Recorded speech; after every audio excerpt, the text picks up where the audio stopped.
Good morning বন্ধুরা, সবাই কেমন আছো? আশা করছি সকলেই ভালো আছে। আর সুমিত্রা ব্লগে সবাইকে অনেক অনেক ওয়েলকাম, অনেক অনেক ভালোবাসা। তো সকাল অনেকক্ষণ আগেই হয়েছে, তো এখন বাজে 10টা। তো দেখতে পাচ্ছ ছেলেকে এই যে রেডি করে স্কুলে পাঠিয়ে দিচ্ছি। তো স্নান খাওয়া দাওয়া সব হয়ে গেছে আমাদের। তো এখানে কি ছিল বেশ তাই দেখছিলাম আমি আবার।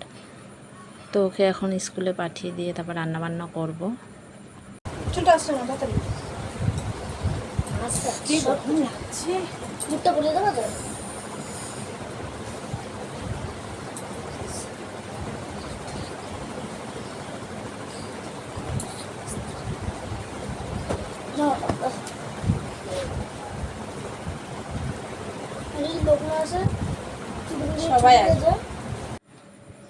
তো রান্নাবান্না করে দুপুরবেলা এই যে ঘুমিয়েছিলাম। ঘুম থেকে উঠে বেশ কতদিন ধরে জামা কাপড়গুলো বেশ পরেই ছিল। কদিন খুব বৃষ্টি হলো, তার মধ্যে গেছিলাম বাপের বাড়ি। সেই থেকে আর নতুন জামা কাপড়গুলো ধোয়াও হয়নি, কি বলবো তোমাদের। সেই জড়ো করে সব রেখে দিয়েছিলাম। তাই এই আজকে বেশ রোদ্দুর ছিল বলে বেশ জামা কাপড়গুলো সব ধুয়ে দিয়েছিলাম। তো শুকিয়ে গেছে, সেগুলো এবার বিকেলবেলা গুছিয়ে রেখে দেবো। তো গুছিয়ে তারপরে যাব, রেডি হয়ে মন্দিরে পুজো দিতে যাব। কেননা আজকে বড় ঠাকুরের উপোস করেছি আমি, সেখানে যাব, ছেলেও যাবে আমাকে। তো তোমরা পুরো ভিডিওটা দেখতে থাকো, আর কেমন লাগে অবশ্যই জানিও, আর কমেন্ট করো সবাই, একটু ভালো লাগবে।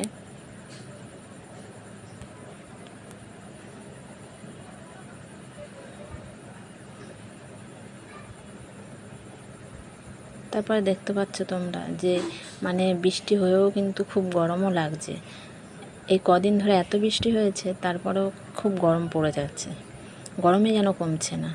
তো এগুলো গুছিয়ে এই ব্যাগপত্রগুলো সেই বেড়াতে গেছিলাম, সেগুলো আর তোলাও হয়নি সেই থেকে। তো ব্যাগটাও বাইরে রয়ে গেছে আমার। এই ব্যাগটা পিঠ ব্যাগ নিয়েই আমরা এখন বেড়াতে চলে যাই ছেলে আমি। তো ছেলে পিঠে নিতে পারে ব্যাগটা, বেশ কি বলবো, আমি তো আর নিই না সেরকম একটা। ও বলে আমিই পিঠে নিয়ে যাব। তো এখন এগুলো গুছিয়ে রেখে দিয়ে পুজোর সব জোগাড় করব, আমিও রেডি হব।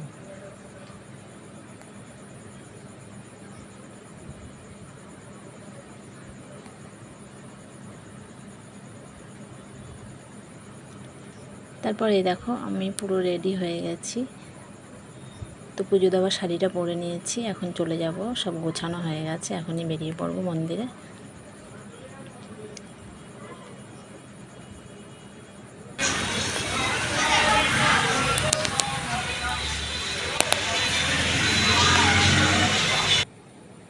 তো আমি আস্তে আস্তে দেখছি ঠাকুরমশাই চলে এসেছে, পুজোও শুরু মোটামুটি হয়ে গেছে।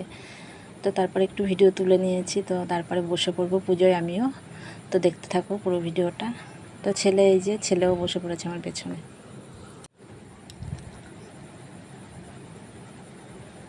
তো এখনই পুজো শেষ হয়ে যাবে, লাস্টের দিকে চলছে, বেশ দেখো।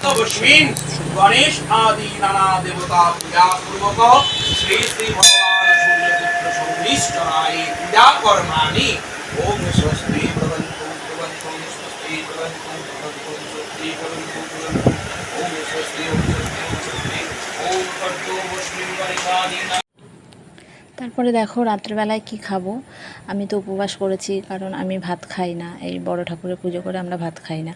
তো সেই কারণে দেখো আমার খাবারগুলো দেখো, সাবু, দুধ, সন্দেশ, ছানা, কলা, সব এগুলোই রাত্রে খাওয়া হবে। এটা মেখে বেশ করে খাবো। তো এই যে আমার রাতের খাবার এইটাই ছিল আজকে, তোমরা জানো। দেখো তখন খাওয়া দাওয়া করে নেবো। Tata bye bye.